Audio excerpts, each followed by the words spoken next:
الحمد لله الذي بتحميده يستفتح كل باب وبذكره يسدر كل خطاب، ونتوب إليه توبة من يوقن أنه رب الأرباب ومسبب الأسباب، ونشهد أن لا إله إلا الله وحده لا شريك له، ونشهد أن سيدنا ومولانا محمدا عبده ورسوله صلى الله عليه وعلى آله وأصحابه صلاة تنقذنا من هول يوم العرض والحساب، وتمهدنا عند الله زلفى وحسن مآب.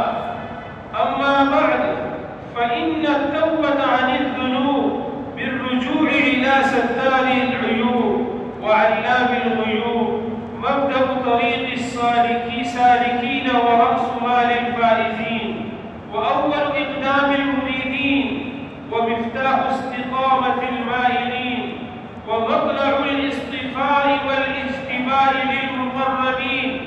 وقد قال الله تبارك وتعالى: والذين إذا فعلوا فاحشة أو ظلموا أنفسهم ذكروا الله فاستغفروا لذنوبهم ومن يغفر الذنوب إلا الله ولم يصروا على ما فعلوا وهم يعلمون أولئك جزاؤهم مغفرة من ربهم وجنات تجري من تحتها الأنهار خالدين فيها ونعم أجر العاملين. وقال رسول الله صلى الله عليه وسلم: إن العبد إذا اقترف ثم تاب الله عليه. وقال عليه الصلاة والسلام: كل بني آدم خطاء وخير الخطائين التوابون. وقال عليه الصلاة والسلام: إن الله يقبل توبة العبد ما لم يغرغر. وقال ابن مسعود رضي الله عنه: قال رسول الله صلى الله عليه وسلم: الندم توبة. وقال عليه الصلاة والسلام: والتائب من الذنب كمن لا ذنب له. وقال عليه الصلاة والسلام: من كانت له مظلمة لأخيه من عرضه أو شيء فليتحلله منه اليوم قبل أن لا يكون دينار ولا درهم. إن كان له عمل صالح أخذ منه بقدر مظلمته، وإن لم يكن له حسنات أخذ من سيئات صاحبه فحمل عليه. أعوذ بالله من الشيطان الرجيم. فمن تاب من بعد ظلمه وأصلح فإن الله يتوب عليه، إن الله غفور رحيم.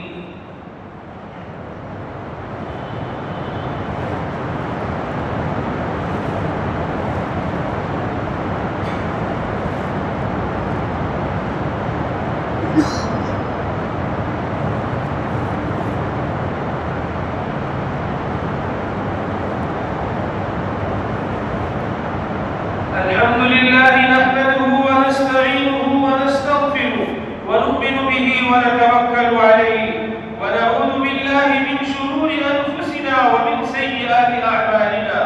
من يهده الله فلا مضل له ومن يضلله فلا هادي له، ونشهد أن لا إله إلا الله وحده لا شريك له، ونشهد أن سيدنا وسندنا ومولانا محمدا عبده ورسوله.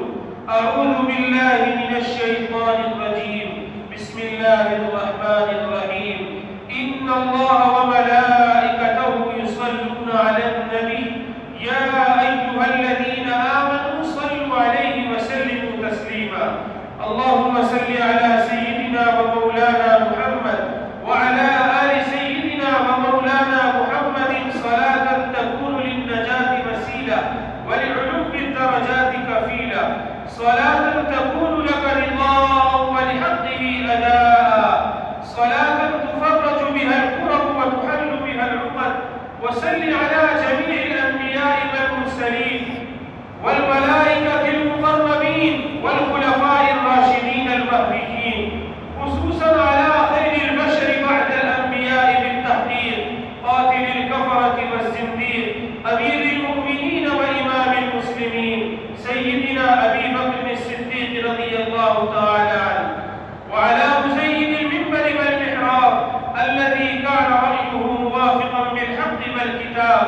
أمير المؤمنين وإمام المسلمين سيدنا عمر بن الخطاب رضي الله تعالى عنه، وعلى كامل الحياء والإيمان الذي جمع في زمانه القرآن أمير المؤمنين وإمام المسلمين سيدنا عثمان بن عفان رضي الله تعالى عنه، وعلى مظهر العجائب والغرائب أمير المؤمنين وإمام المسلمين سيدنا علي بن أبي طالب كرم الله تعالى وجهه، وعلى السيدين الشهيدين أبي محمد الحسن وأبي عبد الله الحسين رضي الله تعالى عنهما، وعلى بنات النبي الأربعة الزينب والرقية وأم كلثوم وفاطمة رضي الله تعالى عنهن، وعلى أهل بيته المطهرة خصوصا على خديجة وعائشة وحفصة وأم حبيبة رضي الله تعالى عنهن، وعلى عميه الشريفين المطهرين من الأدناس الحمزة والعباس رضي الله تعالى عنهما، وعلى الستة الباقية من العشرة المبشرة والذين بايعوا النبي صلى الله عليه وسلم تحت الشجرة، وسائر المهاجرين والأنصار والتابعين الأبرار الأخيار إلى يوم القرار رضوان الله تعالى عليهم أجمعين. ربنا لا تؤاخذنا إن نسينا أو أخطأنا، ربنا ولا تحمل علينا إصرا كما حملته على الذين من قبلنا، ربنا ولا تحملنا ما لا طاقة لنا به، واعف عنا واغفر لنا وارحمنا، أنت مولانا فانصرنا على القوم الكافرين. ربنا لا تزغ قلوبنا بعد إذ هديتنا وهب لنا من لدنك رحمة إنك أنت الوهاب. ربنا آتنا في الدنيا حسنة وفي الآخرة حسنة وقنا عذاب النار. ربنا لا تجعلنا فتنة للقوم الظالمين ونجنا برحمتك من القوم الكافرين. ربنا آتنا من لدنك رحمة وهيئ لنا من أمرنا رشدا. اللهم انصر الإسلام والمسلمين، اللهم انصر من نصر دين محمد صلى الله عليه وسلم واجعلنا منهم، واخذل من خذل دين محمد صلى الله عليه وسلم ولا تجعلنا منهم. اللهم انصر عساكر المسلمين أينما كانوا ومن كانوا. اللهم إنا نعوذ بك من الفتن ما ظهر منها وما بطن. اللهم اهد الناس والجان جميعهما إلى يوم القيامة. يا رب محمد انصر أمة محمد صلى الله عليه وآله وسلم.